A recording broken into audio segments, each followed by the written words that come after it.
ಎಲ್ಲರಿಗೂ ನಮಸ್ತೆ, ಪ್ರಜಾಕಿರಣಕ್ಕೆ ಸ್ವಾಗತ. ನಾನು ಮಮತಾಶ್ರೀ. BDA ಸೈಟ್ ಎಷ್ಟು ಸೇಫ್? ದಾಖಲಾತಿಗಳಿದ್ರೂ ನೀವು ಕೋರ್ಟ್ ಕೇಸ್ ಅಂತ ಅಲಿಬೇಕಾಗುತ್ತೆ. BDA ಸೈಟ್ ಅಂದಿದ ತಕ್ಷಣ ನಂಬಿಕೆ, ಆದ್ರೆ ಆ ನಂಬಿಕೆಗೆ ಮೋಸ ಆದ್ರೆ ಏನ್ ಮಾಡ್ಬೇಕು? ಇದ್ರ ಬಗ್ಗೆ ಸಂಪೂರ್ಣ ಮಾಹಿತಿ ಕೊಡೋದಕ್ಕೆ ನಮ್ಮ ಜೊತೆಗೆ GBA ನೋಂದಾಯಿತ ಆರ್ಕಿಟೆಕ್ಟ್ ಆದಂತಹ ಕಿರಣ್ ಅವರಿದ್ದಾರೆ. ಬನ್ನಿ ಅವ್ರನ್ನ ಸ್ವಾಗತಿಸೋಣ. ಸರ್ ನಮಸ್ತೆ. ನಮಸ್ತೆ ಮೇಡಮ್. ಸರ್, ಮೊದಲು GBA ಅಂದಿದ ತಕ್ಷಣ, ಅದರಲ್ಲೂ BDA ಸೈಟ್ ಅಂದಿದ ತಕ್ಷಣ ಎಲ್ಲರಿಗೂ ನಂಬಿಕೆ ಇರ್ತಿತ್ತು, ಕ್ಲಿಯರ್ ಇರ್ತಿತ್ತು ಅಂತ ಹೇಳಿ. ಈಗಲೂ ಅದೇ ನಂಬಿಕೆ ಇದೆಯಾ? ಡಾಕ್ಯುಮೆಂಟೇಶನ್ ವೈಸ್ BDA ಅಂದ್ರೆ ಟ್ರಸ್ಟ್ ಯಾವುದೇ ಕಾರಣಕ್ಕೂ ಹೋಗಲ್ಲ ಮೇಡಮ್. ಏನಾಗುತ್ತೆ, ನಮ್ಮ BDA ಫಾರ್ಮೇಶನ್ ಮಾಡಿರೋ ಲೇಔಟ್ಸ್ಗಳಲ್ಲಿ ಏನಾಗಿದೆ, ಯಾವುದು ಅರ್ಕಾವತಿ ಲೇಔಟ್ ಅಂತ ಅನ್ಕೊಳ್ಳಿ, 16 ವಿಲೇಜ್ ಸೇರಿ ಅರ್ಕಾವತಿ ಲೇಔಟ್ ಫಾರ್ಮೇಶನ್ ಆಯಿತು. 16 ವಿಲೇಜಲ್ಲಿ ಸರ್ವೆ ನಂಬರ್ ವೈಸಲ್ಲಿ ಸಣ್ಣ ಪುಟ್ಟ ಕೇಸ್ಗಳಿದ್ದಾವೆ. ಆ ಕೇಸ್ಗಳು ಇದ್ದಾವೆ, ಏನಾಗಿದೆ ಎಲ್ಲ ಕ್ಲಿಯರ್ ಆಗಿದೆ, ಸ್ವಲ್ಪ ಇನ್ನೂ ಆಗ ರನ್ನಿಂಗಲ್ಲಿದ್ದಾವೆ. ಆದರೂ ಕೂಡ BDA ಏನು ಮಾಡ್ತಾ ಇದೆ, ಆಕ್ಷನ್ಸ್ ಮಾಡುತ್ತೆ. ಇಂಟರ್ಮೀಡಿಯೇಟ್ ಸೈಟ್ ಆಕ್ಷನ್ ಮಾಡ್ತಾ ಇದೆ, ಕಾರ್ನರ್ ಸೈಟ್ ಆಕ್ಷನ್ ಮಾಡ್ತಾ ಇದೆ. ಅದನ್ನ ತಗೊಂಡವ್ರಿಗೆ ಏನಾಗ್ತದೆ, ಪರಿಸ್ಥಿತಿ ಏನಾಗ್ತಾ ಇದೆ, ತಗೊಂಡಾದ್ಮೇಲೆ ಪ್ಲಾನ್ ಸ್ಯಾಕ್ಷನ್ಗೆ ಅಂತ ಬಂದಾಗ ನಮ್ಮ ಅಧಿಕಾರಿಗಳು ಏನು ಮಾಡ್ತಾರೆ, ಅವ್ರಿಗೆ ಚಪ್ಪಲಿ ಹೊಲಿಸ್ತಾ ಇದ್ದಾರೆ. ತುಂಬಾ ಸುತ್ತಿಸ್ತಾ ಇದ್ದಾರೆ ಅಂತ. BDA ಕೇಸ್ ಇದೆ, ಕೇಸ್ ಕ್ಲಿಯರ್ ಮಾಡ್ಕೊಂಡ್ ಬನ್ನಿ ಅಂತಾರೆ. ಅವ್ನು ಎಲ್ಲೋ ಹೋಗೋದಿಕ್ಕಾಗತ್ತೆ. ಇದು ಒಂದು ಅಥಾರಿಟಿ, BBMP ಮತ್ತೆ BDAದು ಪ್ರಾಬ್ಲಮ್. ಆಯ್ತಾ? GBA plan sanction documentation mandatory document ಏನಿದೆ ಕೊಡ್ತಾನೆ ಕ್ಲೈಂಟ್. ಕೋರ್ಟ್ ಕೇಸ್ ಇದೆ ಅಂದ್ರೆ ಅವ್ನಿಗೆ ಕರೆಂಟ್ ಹೊಡೆದಾಗ ಶಾಕ್ ಆದಾಗುತ್ತೆ. ಯಾಕೆಂದ್ರೆ ಅವ್ನಿಗೆ ಗೊತ್ತಿಲ್ದಿರೋ ವಿಷಯ, ಕೋರ್ಟ್ ಕೇಸ್ ಅಂದ್ರೆ ಏನೋ ಗೊತ್ತಿಲ್ಲ. ಯಾವುದೇ BDA ಲೇಔಟ್ ಸ್ಯಾಂಕ್ಷನ್ ತಗೊಂಡ್ರು ಕೂಡ ಅವ್ನಿಗೆ ಯಾರಿಗೂ ಲೇಔಟ್ ಪ್ಲಾನ್ಗಳು ಯಾರಿಗೂ ಸಿಕ್ಕಲ್ಲ. ಲೇಔಟ್ ಪ್ಲಾನ್ ಏನಕ್ಕೆ, ಲೇಔಟ್ ಪ್ಲಾನ್ ಎಲ್ಲ ಹಿಡನ್ ಡಾಕ್ಯುಮೆಂಟ್ ಇದ್ದಾಗ ಯಾರಿಗೂ ಕೈ ಸಿಕ್ಕಲ್ಲ. ಅಂದ್ರೆ BDA ಇಂದ ಬರುವಂತಹ ಯಾವುದೇ ಡಾಕ್ಯುಮೆಂಟ್ಸ್ ಅಲ್ಲಿ ಲೊಕೇಶನ್ ಈ ತರದೇನು ಸಿಗೋದಿಲ್ಲ. ಕೋರ್ಟ್ ಕೇಸ್ ಇರೋದು ಯಾರಿಗೂ ಗೊತ್ತಾಗಲ್ಲ. ಕೋರ್ಟ್ ಕೇಸ್ ಇರೋದು ಯಾರಿಗೂ ಗೊತ್ತಾಗಲ್ಲ. ಸೈಟು BDA ಓಕೆ, ಒಳ್ಳೆ ಲೊಕೇಶನ್ ಇದೆ, ಪ್ರೈಮ್ ಲೊಕೇಶನ್, ಫಾರ್ಮೇಶನ್ ಆಗ್ತಾ ಇದೆ, ಓಕೆ ಫಾರ್ಮೇಶನ್ BDA ಮಾಡ್ಕೊಡುತ್ತೆ ಅನ್ನೋ ಧೈರ್ಯದಿಂದ ಸೈಟ್ ತಗೋತಾರೆ. $1-2 ಜಾಸ್ತಿ ಕೊಟ್ಟಿ. ಯಾಕೆ ಅಂದ್ರೆ ಡಾಕ್ಯುಮೆಂಟೇಶನ್ ಎಲ್ಲ ಫುಲ್ಲಿ ವೈಟ್ ಅಲ್ಲಿ ತಗೋಬೇಕು, ಡಾಕ್ಯುಮೆಂಟೇಶನ್ ಕರೆಕ್ಟ್ ಆಗಿರುತ್ತೆ ಅನ್ನೋ ಕಾರಣಕ್ಕೋಸ್ಕರ ಅಷ್ಟೇ ತಗೊಳ್ಳೋದು.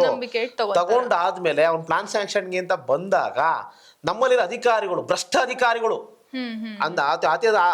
ಒಬ್ಬರಲ್ಲ ಇಬ್ಬರಲ್ಲ, ಅರ್ಕಾವತಿ ಲೇಔಟ್ ಇದೇ ಯಾರಿದ್ರು ಮೊದಲು ಬಂದು ಈ ಕಡೆ ಈ ಅರ್ಕಾವತಿ ಲೇಔಟ್ ಮೇಂಟೈನ್ ಮಾಡ್ತಾರೆ. ಈಗ ಬೆಂಗಳೂರು ನಾರ್ತ್ ಗಿಂತ BBMP ಇದ್ದಾಗ ಪ್ರಕಾಶ್ ಧರ್ಮೇಶ್ವರ್ ಅಂತ ಇದ್ರು. ಇದ್ರಲ್ಲಿ ಯಲಹಂಕ ಡಿವಿಷನ್ ಅಲ್ಲಿ. ಇಲ್ಲಿದ್ದಾಗೆಲ್ಲ ಅಫಿಡೇವಿಟ್ ತಗೊಂಡು ಸಾವಿರಾರು ಫೈಲ್ಗಳನ್ನ ಸ್ಯಾಂಕ್ಷನ್ ಕೊಟ್ಟಿದ್ದಾರೆ. ಈಗ ಅದೇ ಅಧಿಕಾರಿ ಬಂದು ಮೊನ್ನೆ ಇದ್ ಮಾಡಿದ್ರಿ, ಒಂದು ಓಸಿದ್ದ ನಾಗವಾರ ಮೇನ್ ರೋಡಿ ಹೊಯ್ಸಳ ಅಪಾರ್ಟ್ಮೆಂಟ್ ಅಧಿಕಾರದಲ್ಲಿ ಚೇರಲ್ಲಿ ಇಲ್ದಿದ್ರು ಸಿಗ್ನೇಚರ್ ಮಾಡ್ಬಿಟ್ಟು ಓಸಿ ಇಶ್ಯೂ ಮಾಡ್ಬಿಟ್ಟು ಓದೋ ಅಧಿಕಾರಿ ಪ್ರಕಾಶ್ ಧರ್ಮೇಶ್ವರ್. ಇಲ್ಲಿ ಸಾವಿರಾರು ಫೈಲ್ಗಳಿಗೆ ಪ್ಲಾನ್ ಸ್ಯಾಂಕ್ಷನ್ ಕೊಟ್ಟಿದ್ದಾರೆ. ಯಾವ್ದು ಅರ್ಕಾವತಿ ಇಲ್ಲಿಗಲ್ಲ, ಕರೆಕ್ಟ್ ಆಗಿದ್ದು BDA ಸೈಟ್ಗಳಿದ್ದ ಕೊಟ್ಟಿದ್ದಾರೆ. ಇದು ಏನು ಸಿಗ್ನೇಚರ್ ಅಥಾರಿಟಿ ಇಲ್ದ್ರೆ ಸೈನ್ ಮಾಡೋದಿಕ್ಕಾಗತ್ತೆ. ಕಾಸು ಕೊಟ್ರು ಏನ್ ಬೇಕಾದ್ರೂ ಮಾಡ್ತಾರೆ, ಕಾಸು ಕೊಡ್ಲಿಲ್ಲ ಏನು ಮಾಡಲ್ಲ. ಸರಿ ಇದ್ರು ಏನು ಮಾಡಕ್ ಹೋಗೋದಿಲ್ಲ. ಸರಿ ಇದ್ರು ಕೋರ್ಟ್ ಕೇಸ್ ಇದೆ ಸರ್, ಸರಿ ಮಾಡ್ಕೊಟ್ಬಿಡಿ, ಮಾಡ್ಕೊಡೋಣ. ಯಾವ್ದು ಇನ್ ಕೇಸ್ ದುಡ್ಡು ಕೊಟ್ರು ಅಂತ ಹೇಳಿದ್ರೆ ಕೋರ್ಟ್ ಕೇಸ್ ಇದ್ರು ಸರಿಯಾಗಿ ಅಫಿಡವಿಟ್ ಒಂದು ಕೋರ್ಟಿಂದ ಯಾವ್ದು BBMP BDA ಕೇಸ್ ಇದೆ, BDA ಇದಾಗಿದೆ ಕ್ಲಿಯರ್ ಮಾಡ್ಕೊಡ್ತಾರೆ, ಒಂದು ಅಫಿಡವಿಟ್ ಹಾಕೊಂಡು ಅದು ಹಾಕೊಂಡು ಮಾಡ್ಕೊಡ್ತಾರೆ. ಅದೇ ನೀವು ಕಾಸು ಕೊಡ್ಲಿಲ್ವಾ, ನಿಮ್ಗೆ ಏನಾಗುತ್ತೆ, ಬೇರೆ ಲೆಕ್ಕ ಆಗುತ್ತದು. ಸುತ್ತಿಸ್ತಾರೆ, ಚಪ್ಪಲಿ ಹೊಲಿಸ್ತಾರೆ ನಿಮ್ಗೆ. ಚಪ್ಪಲಿ ಹೊಲಿಸಿ ಇದ್ ಮಾಡಿಸಿ ಆಮೇಲೆ ಮಾಡ್ತಾರೆ. ಕಾಸು ಕೊಟ್ರೆ ಏನ್ ಬೇಕಾದ್ರೂ ಮಾಡ್ತಾರೆ. ಒಂದಲ್ಲ ಎರಡಲ್ಲ ಅವ್ರು ಮಾಡಿರೋ ಹಗರಣಗಳು. BBMPಲಿ ಯಾರು ಕೆಲಸ ಮಾಡ್ತಾ ಇರೋರು ಎಲ್ಲ ಆ ಥರದವ್ರೆ. BBMP ಇಂದ ಮಾಡಿ town planning first of all ಕೆಲ್ಸಕ್ಕೆ ಬರೋರು ಯಾರು ಹೇಳಿ? ಭ್ರಷ್ಟರು. ಪಬ್ಲಿಕ್ ಸೆಕ್ಟರ್ ಅಲ್ಲಿ ಬಂದು ಕೆಲಸ ಮಾಡಬೇಕು ಅಂತ ಯಾರು ಬಂದು ಆಸೆ ಪಡ್ತಾರೆ? ಜನಸಮೂಹ ಇಲ್ಲಿ ಬಂದು ಕುರಿ ಹಿಂಡಿದ್ದಾಗೆ ನಮ್ಮಲ್ಲಿ ಟ್ರಸ್ಟ್ ಅಂಡ್ ವೆರಿಫೈ ಅಂತ ಪ್ಲಾನ್ ಇದೆ, ಮಾಡೋದ್ಮೇಲೆ 15 ಸ್ಯಾಂಕ್ಷನ್ ಮಾಡಲೇಬೇಕು ಅನ್ನೋ ರೂಲ್ಸ್ ಇದೆ. ಆದ್ರೂ ಕೂಡ ಮಾಡಲ್ಲ. ಯಾವ್ದೋ ಒಂದು ಸಣ್ಣ ಕಂಡೀಷನ್, ಮಿಸ್ಲೇನಿಯಸ್ ಕಂಡೀಷನ್ ಹಾಕಿ ರಿಜೆಕ್ಟ್ ಮಾಡಿ ಕಳಿಸ್ಕೊಡ್ತಾರೆ. ಯಾವ ಕಾರಣಕ್ಕೋಸ್ಕರ? ಅವ್ರಿಗೆ ದುಡ್ಡು ಬೇಕಷ್ಟೇ. ದುಡ್ಡು ಬಿಟ್ಟು ಏನಿಲ್ಲ. ದುಡ್ಡು ಯಾವ್ದು ಮೊನ್ನೆ ಯಾವ್ದೋ ಒಂದು ಅಪ್ರೂವಲ್ ಆಗಿದೆ, ಕೊಡ್ಗೇಳಿ ಒಂದು ಇದೆ ಲೇಖದ 25 ಅಡಿ ರೋಡ್ಗೆ 68 ಫ್ಲಾಟ್ ಕೊಟ್ಟಿದ್ದಾರೆ, ಇದೇ ಪ್ರಕಾಶ್ ಧರ್ಮೇಶ್ವರ್. ಇನ್ನ ಇದ್ರ ಜಕ್ಕೂರಲ್ಲಿ ಒಂದು 7.5 ಮೀಟರ್ FR 2.25 ಕೊಟ್ಟಿದ್ದಾರೆ. ಇವ್ರೆ ದುಡ್ಡು ಕೊಟ್ರೆ ಏನ್ ಬೇಕಾದ್ರೂ ಮಾಡ್ತಾರೆ. ಒಂದು ಹೊಯ್ಸಳ ಅಪಾರ್ಟ್ಮೆಂಟ್ಗೆ ಮೂರನೇ ತಾರೀಕು GBA 2ನೇ ತಾರೀಕು ಆಗೋಗುತ್ತೆ, 3ನೇ ತಾರೀಕು ಓಸಿ ಸಿಗ್ನೇಚರ್ ಮಾಡ್ತಾರೆ. ಅಂದ್ರೆ ಅವ್ರ ಪೊಸಿಷನ್ ಅಲ್ಲಿ ಇಲ್ಲ, ಅಥಾರಿಟಿ ಇಲ್ವೇ ಇಲ್ಲ. 1ನೇ ತಾರೀಕು ಹ್ಯಾಂಡ್ ಓವರ್ ಆಗೋಗಿದೆ, ಅವ್ರ ಪೊಸಿಷನ್ ಬಂತು BBMP ಹ್ಯಾಂಡ್ ಓವರ್ ಮಾಡ್ಕೊಬಿಟ್ಟಿದ್ದಾರೆ. 3ನೇ ತಾರೀಕು ಸೈನ್ ಮಾಡಿ ಇದ್ ಮಾಡ್ತಾರೆ. ಅದೇ ತರ ಈ ಸಣ್ಣ ಪುಟ್ಟ ಕೇಸು ಬಿಲ್ಟಪ್ ಇದಾಗಿದೆ, ಕೇಸ್ ಇದಿದೆ ಅಂದ್ಬಿಟ್ಟು ಕಾರಣಗಳು ಹೇಳ್ಕೊಂಡು ಜನಗಳು ತೊಂದರೆ ಕೊಡೋದೇ ಇವ್ರ ಕೆಲಸ. ಇವಾಗ ಅದೇ ಸರ್, ಇವಾಗ BDA ಸೈಟ್ ಅಂದ ತಕ್ಷಣ 100% ಕ್ಲಿಯರೆನ್ಸ್ ಇರೋದಿಲ್ವಾ? ಹಾಗಾದ್ರೆ ಕ್ಲಿಯರ್ ಇರುತ್ತೆ madam document wise. B D A problem ಅದು ಕೇಸ್ ಇದೆ, BDA ಡಿಸ್ಪ್ಯೂಟ್ ಕ್ಲಿಯರ್ ಮಾಡ್ಕೊಡುತ್ತೆ. ಅಂದ್ರೆ clear ಅಧಿಕಾರಿಗಳು BDA ಕ್ಲಿಯರ್ ಮಾಡ್ಕೊಡುತ್ತೆ. ಅದು ಯಾವತ್ತು ಒಂದ್ 3 ತಿಂಗಳಾಗುತ್ತೋ ಇನ್ನೊಂದು ಅವ್ರ BDA ಇಂಟರ್ನಲ್ ಪ್ರಾಬ್ಲಮ್ ಅದು. BDA ಡಾಕ್ಯುಮೆಂಟೇಶನ್ ವೈಸ್ ಏನೋ ಯಾವುದೇ ಪ್ರಾಬ್ಲಮ್ ಇರಲ್ಲ. ಈ ಅಧಿಕಾರಿಗಳು ಏನ್ ಮಾಡ್ತಾ ಇದಾರೆ, ಇವ್ರ ಸ್ಯಾಟಿಸ್ಫ್ಯಾಕ್ಷನ್ ಮಾಡ್ಕೊಳ್ಳೋದಕ್ಕೋಸ್ಕರ ಜನಗಳು ತೊಂದರೆ ಕೊಡ್ತಾ ಇದಾರೆ. ಇವಾಗ ಜನಗಳ ಹತ್ರ ಇವಾಗ BDA ಇಂದ ಇವ್ರು ಸೈಟ್ ತಗೊಂಡಿರ್ತಾರೆ, ಸಾಮಾನ್ಯ ಜನ ನಾವ್ ಈಗ ತಗೊಂಡಿರ್ತೀವಿ ಅನ್ಕೊಳ್ಳಿ, ಅವಾಗ BDA ಬಂದು ನಮಗ್ ಸಪೋರ್ಟ್ ಆಗಿ ನಿಲ್ಲತ್ತಾ? BDA ಒಂದು ಅಥಾರಿಟಿ ನೇಮ್ ಅಷ್ಟೇ, ಬ್ರ್ಯಾಂಡ್ ಅಷ್ಟೇ ಅದು. ಅದೇನ್ ಸಪೋರ್ಟ್ ಆಗಿ ಯಾರಿಗೂ ಬಂದು ನಿಂತ್ಕೊಳ್ಳಲ್ಲ. ಅಲ್ಲ, ನಮ್ ಕಡೆಯಿಂದ ಇವ್ರು ತಗೊಂಡಿದ್ದಾರೆ ಅಂತ ಹೇಳಿ ಇವಾಗ ಅವ್ರ ಕಡೆಯಿಂದಾನೇ ಪೂರ್ತಿ ಡಾಕ್ಯುಮೆಂಟೇಶನ್ಸ್ ಇರುತ್ತೆ. ಆ ಡಾಕ್ಯುಮೆಂಟೇಶನ್ ಇಂದ ಏನು ಪ್ರಯೋಜನ ಆಗಲ್ವಾ ತಗೊಂಡವ್ರಿಗೆ? ತಗೊಂಡವ್ರಿಗೆ ಏನಿರುತ್ತೆ, ಒದ್ದಾಡ್ಬೇಕಷ್ಟೇ. ಇಲ್ಲಿ ಅಲ್ಲಿ ಇಲ್ಲಿಂದ ಅಲ್ಲಿ ಅಲ್ಲಿಂದ ಇಲ್ಲಿ ಒದ್ದಾಡ್ಬೇಕು ಬಿಟ್ರೆ ಅದು ಬೇರೆ ಏನು ಮಾಡೋದಿಕ್ಕಾಗಲ್ಲ ಅವರು. ಬಟ್ ಅದರಿಂದ ಯಾವುದೇ ರೀತಿ ಸುಮ್ನೆ ಒಂದು BDA ಸೈಟ್ ಅಂತ ತಗೊಳ್ತಿದೀವಿ ಅಂತ ಅಷ್ಟೇ ತಗೊಳ್ಬೇಕು ಅಷ್ಟೇ. ಅದರಿಂದ ಯಾವುದೇ ರೀತಿ ಪ್ರಯೋಜನ ಅಂತೂ ಆಗೋದಿಲ್ಲ. ಇನ್ ಕೇಸ್ ಏನಾದ್ರೂ ಕೇಸ್ಗಳು ಎದುರಾಯ್ತು, ಇವಾಗ ಹೇಳಿದ್ರಿ ಕೋರ್ಟ್ ಕೇಸ್ ಬಂತು ಅಂತ ಹೇಳಿ, ಈಗ ಕೋರ್ಟ್ ಕೇಸ್ ಬಂತು ಅಂತ ಹೇಳಿದ್ರೆ ಅದನ್ನ ಸಾಲ್ವ್ ಮಾಡ್ಕೊಡಕ್ ಯಾರಾದ್ರೂ ಇದಾರಾ? ಅದು ಸಾಲ್ವ್ ಮಾಡ್ಕೊಡೋದು BDA ಜವಾಬ್ದಾರಿ. ಸಾಲ್ವ್ ಮಾಡಿಕೊಡುತ್ತೆ. ಡಾಕ್ಯುಮೆಂಟ್ ಕೊಟ್ಟು ಆಕ್ಷನ್ ಮಾಡಿ ಇಲ್ಲ ಅಲಾಟ್ಮೆಂಟ್ ಮಾಡಿ ಸೈಟ್ನ ಜನಗಳಿಗೆ ಕೊಟ್ಟ ಮೇಲೆ ಕೇಸ್ ಸಾಲ್ವ್ ಮಾಡ್ಕೊಡೋದು, ಕೇಸ್ ಇದ್ಮೇಲೆ ಕೊಡೋದು BDA ಪ್ರಾಬ್ಲಮ್. ಇದು ಕೇಶನ್ ಮಾನಿಟರಿಂಗ್ ಕಮಿಟಿ ಅಂತ ಮಾಡಿದರೆ, ಕಮಿಟಿಯಲ್ಲಿ ಕ್ಲಿಯರೆನ್ಸ್ ಆಗಿರುತ್ತೆ, ಇನ್ನೊಂದಿರುತ್ತೆ. ಇದೆಲ್ಲ ಜನಗಳಿಗೆ ಗೊತ್ತಿರಲ್ಲ. ಏನಾಗುತ್ತೆ, ಬ್ಯಾಂಗ್ಳೂರ್ ಅಂದ್ರೆ ITBT ಸಿಟಿಲಿ ಏನಾಗುತ್ತೆ, ಯಾರೋ ಒಬ್ಬ ಎಲ್ಲ software employees okay BDA site ನೋಡಿದೆ ಲೊಕೇಶನ್ ವೈಸ್, ಅಲ್ಲಿ ಸರ್ವೆ ನಂಬರ್ ಅಲ್ಲಿ ಕೇಸ್ ಇರೋದು ಯಾರಿಗೂ ಗೊತ್ತಾಗಲ್ಲ. ಅಧಿಕಾರಿಗಳ ಹತ್ರ ಲೇಔಟ್ ಪ್ಲಾನ್ ಇರುತ್ತೆ, ನೋಡ್ತಾರೆ ಕೇಸ್ ಇದೆಯಪ್ಪ, ಇದು ಕ್ಲಿಯರೆನ್ಸ್ ಕಾಪಿ ಕೊಡು ಅಂತ ಕೇಳ್ತಾನೆ. ಅಂದ್ರೆ ಅವ್ನು ಸ್ಯಾಟಿಸ್ಫ್ಯಾಕ್ಷನ್ ಮಾಡ್ಕೊಳ್ಳೋದಕ್ಕೋಸ್ಕರ ಅಷ್ಟೇ ಅದು. ಅದೆಲ್ಲ ಗೊತ್ತಿದೆ ಅವ್ನಿಗೇನ್ ಗೊತ್ತಿಲ್ಲ ಅಂತ ಏನಿಲ್ಲ, ಎಲ್ಲ ಗೊತ್ತಿದ್ರು ಪರ್ಸನಲ್ ಸ್ಯಾಟಿಸ್ಫ್ಯಾಕ್ಷನ್ಗೋಸ್ಕರ ಮಾತ್ರ ಇದನ್ನೆಲ್ಲ ಕೇಳೋದಷ್ಟೇ. ಇವಾಗ ಅವ್ರು ಕೇಳಿದಾಗ ಜನರಲಿ ಏನಾಗ್ತಾರೆ ಅಂತ ಹೇಳಿದ್ರೆ, ಸೈಟ್ ತಗೊಂಡಿರೋರು ಇವಾಗ ಏನ್ ಅಪ್ರೂವ್ ಹೋಗಿರ್ತಾರಲ್ಲ, ಪ್ಯಾನಿಕ್ ಆಗ್ಬಿಡ್ತಾರೆ ದುಡ್ಡು ಕೊಡೋಕೆ, ಹಿಂದೆ ಮುಂದೆ ನೋಡೋದಿಲ್ಲ. ₹1,000,000 ದುಡ್ಡಲ್ಲ ಮೇಡಮ್ ಅದು. ₹1,000,000 ದುಡ್ಡು ಕೊಟ್ಟು ಪ್ರಾಪರ್ಟಿ ಪರ್ಚೇಸ್ ಮಾಡಿರೋದು ಏನು ₹1 ಕಡಲೆಪುರಿ ಅಲ್ಲ ಸೈಟ್. ಬ್ಯಾಂಗ್ಳೂರ್ ಒಂದು 20-30 ಸೈಟ್ ಮಾಡ್ತಾರೆ, ಒಂದು ಕೋಟ್ಯಾಧಿಪತಿ. ಒಂದು 20-30 ಸೈಟ್ ಬಂದು ನಿಮ್ಗೆ ಅರ್ಕಾವತಿ ಲೇಔಟ್ ಅಲ್ಲಿ ಆಗ್ಲಿ ಯಾವುದೇ ಅರ್ಕಾವತಿ ಲೇಔಟ್ ಎಲ್ಲೇ ತಗೋಬೇಕು ಅಂದ್ರೂ ಕೂಡ 80 lakhs ಇಂದ 1 CR ಸೈಟ್ ಇದೆ.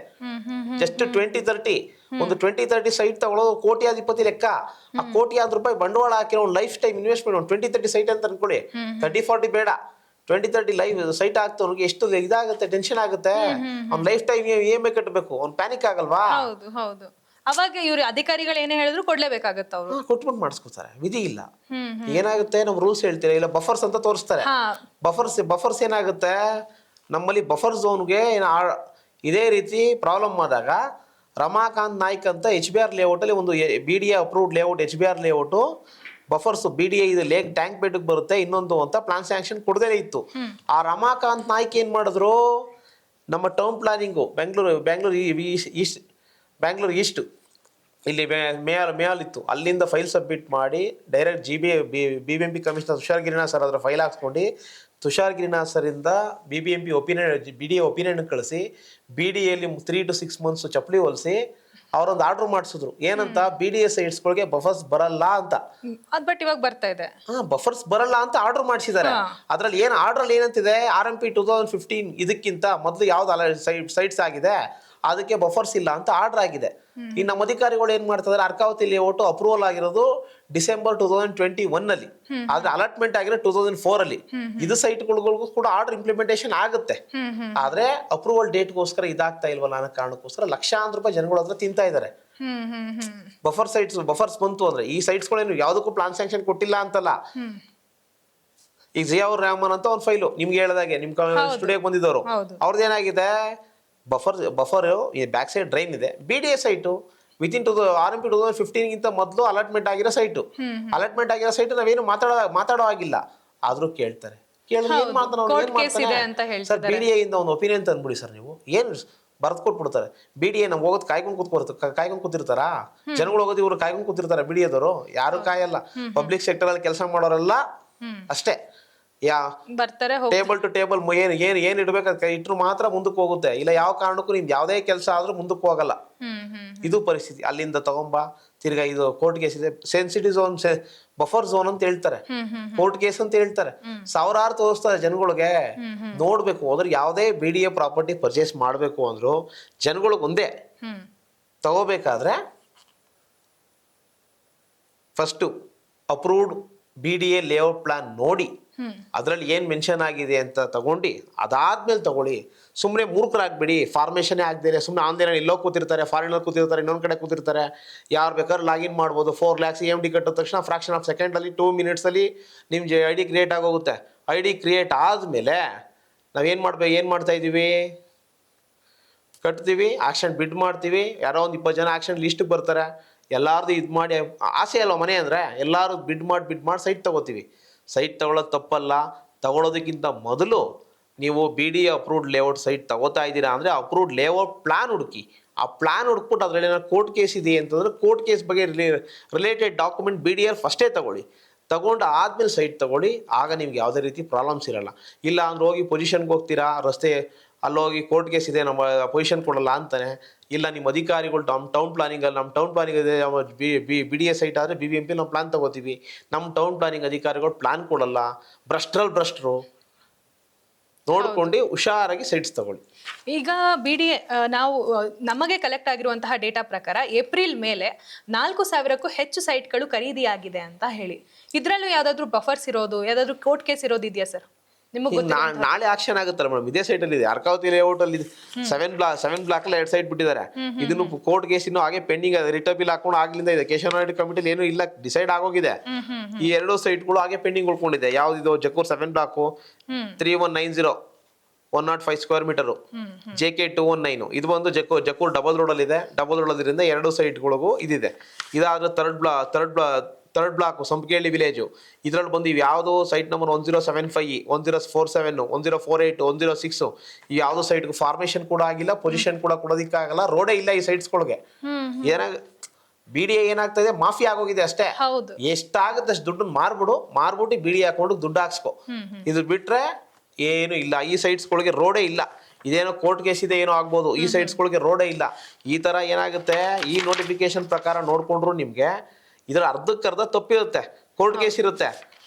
ಎಲ್ಲ ನೋಡ್ಕೊಂಡು layout approved plan, Arkavathi layout approved plan ತಗೊಂಡು ಆದಮೇಲೆ ನೀವು ನಿಮ್ಮ ಸೈಟಲ್ಲಿ ಯಾವುದು ಕೇಸ್ ಇಲ್ಲ, ಇನ್ನೊಂದಿಲ್ಲ, ಪೊಸಿಷನ್ ಆಗಿದೆ, ಫಾರ್ಮೇಷನ್ ಆಗೋಗಿದೆ ಅಂದ್ರೆ ಮಾತ್ರ ಸೈಟ್ ಪರ್ಚೇಸ್ ಮಾಡಿ. ಸುಮ್ಮನೆ ಏನೋ ಸಿಗುತ್ತೆ ಅನ್ನೋ ಕಾರಣಕ್ಕೋಸ್ಕರ ಇವತ್ತು ಇನ್ವೆಸ್ಟ್ ಮಾಡಿ 10 ವರ್ಷದವರೆಗೂ ಕಾಯ ಅವಶ್ಯಕತೆ ಇಲ್ಲ. ಯಾರು ಸೈಟ್ ತೊಗೊಂಡೋದ್ಮೇಲೆ ಯಾವ ಅಥಾರಿಟಿನೂ ನಿಮ್ಗೆ ಸಪೋರ್ಟ್ ಬಂದು ನಿಂತ್ಕೊಳ್ಳಲ್ಲ, ಯಾವ ಅಧಿಕಾರಿನೂ ನಿಮ್ಗೆ ಸಪೋರ್ಟ್ ಮಾಡಲ್ಲ. ಬಿಫೋರ್ ಪರ್ಚೇಸ್ ಮಾಡೋದಕ್ಕಿಂತ ಮೊದಲು ಎಲ್ಲ ತಿಳ್ಕೊಂಡು ಆಮೇಲೆ ಪರ್ಚೇಸ್ ಮಾಡಿ.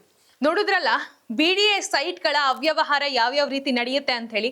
BDA ಸೈಟ್ ತಗೊಳ್ಳೋದು ತುಂಬಾ ಸುಲಭ. ಎಷ್ಟು ಆಸೆ ಕಟ್ಕೊಂಡು ಯಾವುದೇ ರೀತಿ ಸಮಸ್ಯೆ ಆಗೋದಿಲ್ಲ ಅಂತ ಹೇಳಿ ಕೋಟ್ಯಾಂತರ ರೂಪಾಯಿ ದುಡ್ಡು ಕೊಟ್ಟು ಒಂದು ಸೈಟ್ ತಗೋತೀವಿ. ಆದ್ರೆ ಅದಕ್ಕೆ ಸರಿಯಾಗಿ ನಮಗೆ ದಾಖಲಾತಿಗಳು ಸಿಗದೆ ಹೋದಾಗ, ದಾಖಲಾತಿಗಳಿದ್ರೂ ಈ ರೀತಿ ಲಂಚ ಕೊಡ್ಬೇಕಾಗತ್ತೆ ಅಂದಾಗ ಎಷ್ಟು ಮಟ್ಟಿಗೆ ನ್ಯಾಯ ಅನ್ಸುತ್ತೆ. ಈಗ ಕಿರಣ್ ಅವರು ಈಗ ತಾನೇ ಹೇಳಿದ್ರು ಎಷ್ಟೊಂದು ಮಾಹಿತಿಗಳು ಲೀಕ್ ಆಗುತ್ತೆ, ಎಷ್ಟೊಂದು ಬಫರ್ಸ್ಗಳು ಕೂಡ ಬರುತ್ತೆ, ಕೋರ್ಟ್ ಕೇಸ್ಗಳು ಬರ್ತವೆ ಅಂತ ಹೇಳಿ. BDA ಏನಾದ್ರೂ ಸರಿ ಮಾಡಿಸ್ಕೊಡ್ಬೋದು. ಆದ್ರೆ ಜನಗಳು ಆ ಟೈಮಲ್ಲಿ ಆಗುವಂತಹ ಪ್ಯಾನಿಕ್ ಆಗಿರ್ಬೋದು, ಮತ್ತೆ ಲಂಚ ಕೆಡೋದಕ್ಕಂತೇನೆ ಅಧಿಕಾರಿಗಳು ಕೂತಿರ್ತಾರಲ್ಲ, ಅವ್ರು ಎಷ್ಟೇ ಕೇಳಿದ್ರು ಈ ರೀತಿ BDA ಸೈಟ್ ಆಗಿದ್ರೂ ಕೂಡ ಜನಗಳು ಲಂಚ ಕೊಡ್ಬೇಕಾಗತ್ತೆ ಅಂತ ಹೇಳಿದ್ರೆ ಯಾವ ಮಟ್ಟಿಗೆ ನ್ಯಾಯ? ಮೊದಲು ಸರ್ಕಾರ ನಕ್ಷೆಯನ್ನ ಅಂದ್ರೆ ಸರಿಯಾಗಿದ್ಯಾ ಇಲ್ವಾ ಅಂತ ನೋಡೋದಕ್ಕೆ BDA ಒಂದು ಅಪ್ರೂವಲ್ ಪೋರ್ಟಲ್ಸ್ ಏನಿದೆ, ಆನ್ಲೈನ್ ಪೋರ್ಟಲ್ಸ್ಗಳಲ್ಲಿ ಎಲ್ಲ ನಕ್ಷೆಗಳನ್ನ ಬಿಡಬೇಕು. ಸರಿಯಾಗಿದ್ಯಾ ಅಂತ ನೋಡಿ ಜನಗಳು ತಗೊಳ್ಳೋ ರೀತಿ ಆಗಬೇಕು. ಇದೇ ರೀತಿ BDAಗಳಲ್ಲೇ ಈ ರೀತಿ ಸಮಸ್ಯೆ ಆಗ್ತಿದೆ ಅಂತ ಹೇಳಿದ್ರೆ ಸಾಮಾನ್ಯ ಸೈಟ್ಗಳನ್ನು ಕೂಡ ಜನ ತೆಗೆದುಕೊಳ್ಳೋಕೆ ಭಯ ಪಡ್ತಾರೆ. ಅದಕ್ಕೋಸ್ಕರ ಮುಂಚೆ ಈಗ ತಾನೇ ನಾವು ನಿಮ್ಗೆ ಮಾಹಿತಿ ಕೊಟ್ರಿ, ಯಾವುದೇ ರೀತಿಯ ಸೈಟ್ಗಳನ್ನ ತೆಗೆದುಕೊಳ್ಳಿ, ಸರ್ಕಾರದೇ ನೀವು ಸೈಟ್ ತಗೊಳ್ಳಿ. ಆದ್ರೆ ಮೊದಲು ಅದರ ಬಗ್ಗೆ ಸರಿಯಾಗಿ ಮಾಹಿತಿ ತಿಳ್ಕೊಂಡು ನಂತರವೇ ಸೈಟ್ ತಗೊಳ್ಳಿ. ಯಾಕಂದ್ರೆ ನಿಮ್ಮ ಕನಸಿನ ಮನೆ ಕೇವಲ ಕನಸಾಗಿಯೇ ಉಳಿಬಾರದು. ಇದು ನಮ್ಮ ವಿಶೇಷ ಮಾಹಿತಿ ಆಗಿತ್ತು. ಇದೇ ರೀತಿಯ ವಿಶೇಷ ಮಾಹಿತಿಗಾಗಿ ನಮ್ಮ ಪ್ರಜಾಕಿರಣ ವಾಹಿನಿಯನ್ನ ಫಾಲೋ ಮಾಡಿ, ಹಾಗೆ ನಮ್ಮ ಚಾನೆಲ್ನ ಸಬ್ಸ್ಕ್ರೈಬ್ ಮಾಡಿ. ಇದೇ ರೀತಿ ಸಮಸ್ಯೆನ ನೀವು ಅನುಭವಿಸ್ತಿದ್ರೆ ಕಮೆಂಟ್ ಮಾಡಿ ತಿಳಿಸಿ. ಧನ್ಯವಾದ.